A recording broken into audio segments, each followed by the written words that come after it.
Right, everybody, welcome to one more session. In this particular session, we will discuss basically about file system structure and a default directories, or we can say the agenda as built-in directories.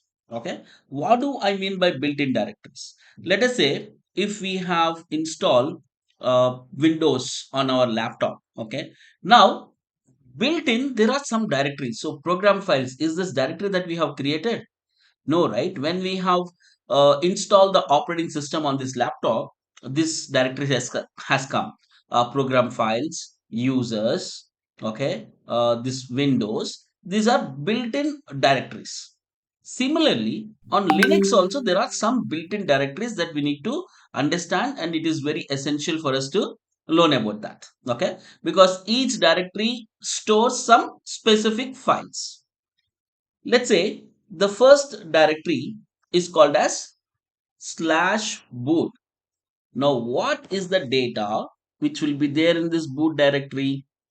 Now, if your system, if your operating system has to load all the loading files or all the booting files, okay, is stored in the directory called as slash boot. Okay, slash stands for root directory, right? So under root directory there is something called as boot. Okay, in that all the files that are related to booting is stored under slash boot. Now the next directory is called as slash root.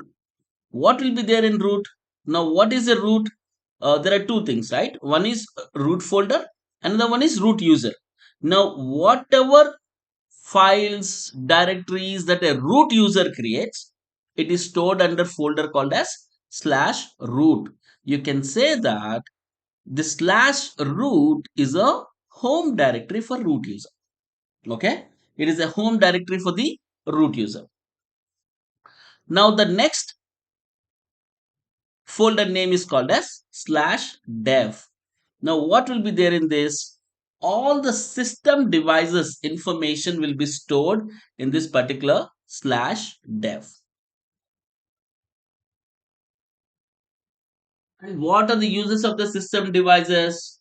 Now whatever devices are stored under this folder, these files will allow user to programs to interact with the hardware devices like a printer, for example. Okay, all that information is stored in slash dev. Now the next folder is called as slash etc. Now there are a lot of configuration files on the system, right? So there will be wide range of configuration files for various applications, various programs, various services. All the configuration files are stored in the folder called as slash etc. Now this is a very crucial folder in maintaining the system settings. The next folder is called as slash bin. Now, slash bin, you can say it as bin stands for binaries.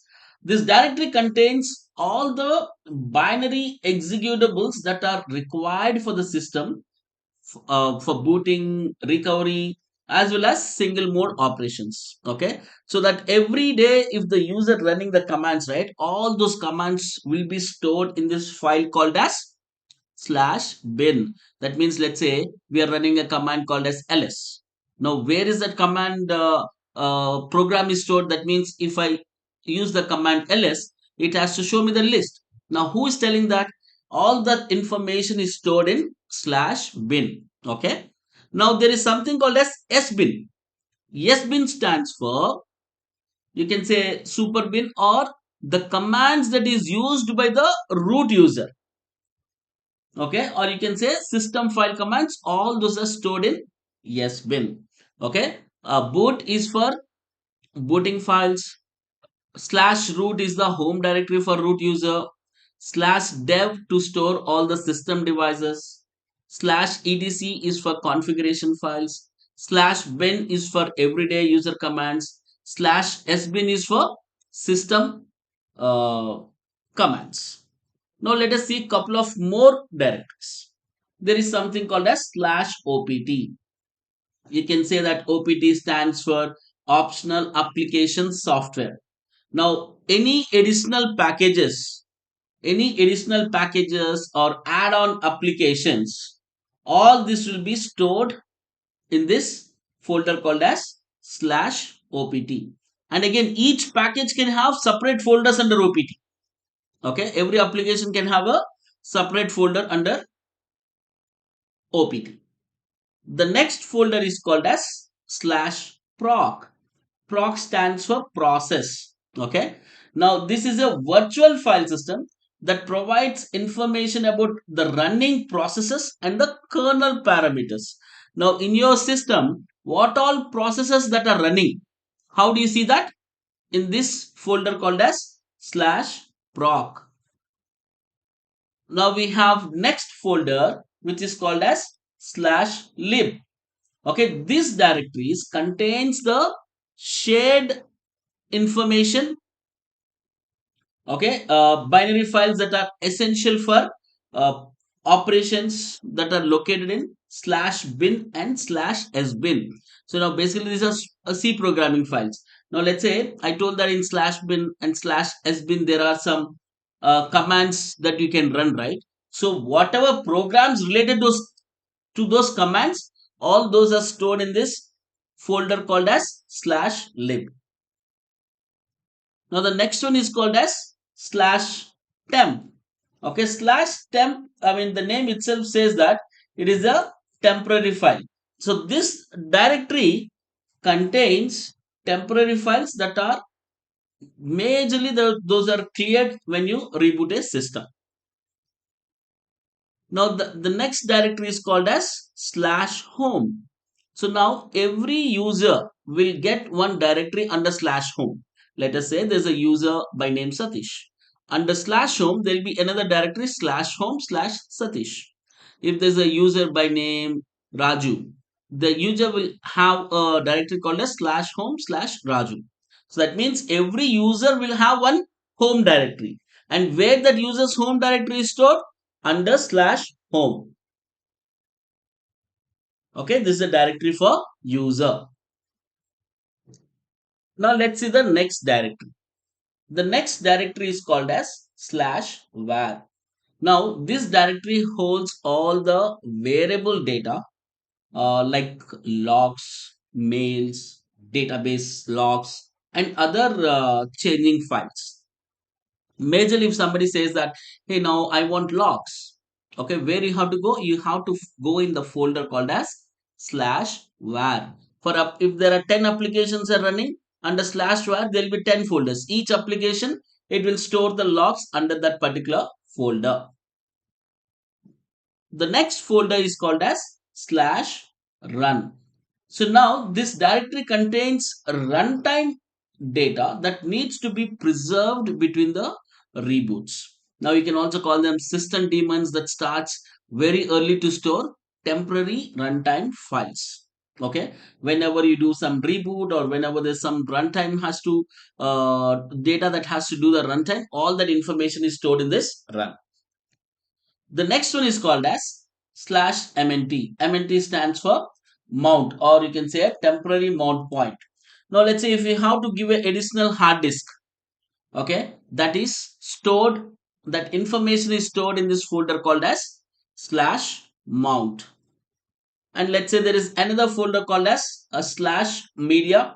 What is slash media?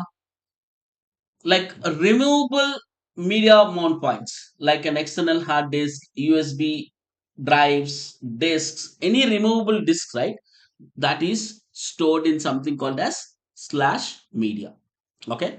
Now let me go to the Linux server and let's see where these folders are stored.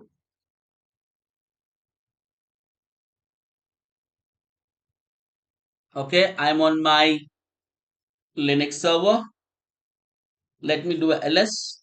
Okay, these are the directories, right? But if I want to go to default directories, it will be there under where? A root folder. What is root folder? Slash is a root folder. Let me go there. But if I want to see currently I'm in which folder, you see I'm under folder called as slash home and the user is Ubuntu. If I want to go back to root folder, This is the root folder. Now all the default folders that we're discussing will be there under root folder. If you see bin, boot, demo, demo is not a root folder, dev, etc, home, lib, media, mount, opt, proc, root, run, sbin, all these are default folders. Var, user. Now let's say what is there in var. To go there, cd var. Now to see what is there under var, I am using a syntax ls. Now if you see, there are lot of folders here. Now based on what you're looking for, which log, so you see there's a folder called as log. Let's say cd log. Now if you see ls here, again there are files for different logs. Okay, now you should say whether you want to see a log for related to Amazon application or which application. You can go into this particular folders. Now you see there is something called as sys logs. Let's say cat syslog. We'll see what is there in that. Now you see these are all the logs which is there. When the user have logged in, what is that? You see started a session by user Ubuntu. All the logs will be there in this particular folder. Now let's say I want to go back, do a ls. Okay, let's see what is there in home directory. Cd home ls. Now there is only one user, so there is only one direct. That's about the home folder. Now let us go to another folder. Let's say ls. Let me go back to this. Go to ls. Now let's say I want to see another folder called as root. Okay. Go to cd root ls. Now there's only one folder inside this now. Okay. Let's say I want to go back to another default folder called as user, cd user ls. Now if you see, there'll be folders related to the user, whatever users are there in this. Okay, so that is how you can, those are the default folders that we have on Unix based operating systems. All right, thank you for joining the session, guys. See you in the next session.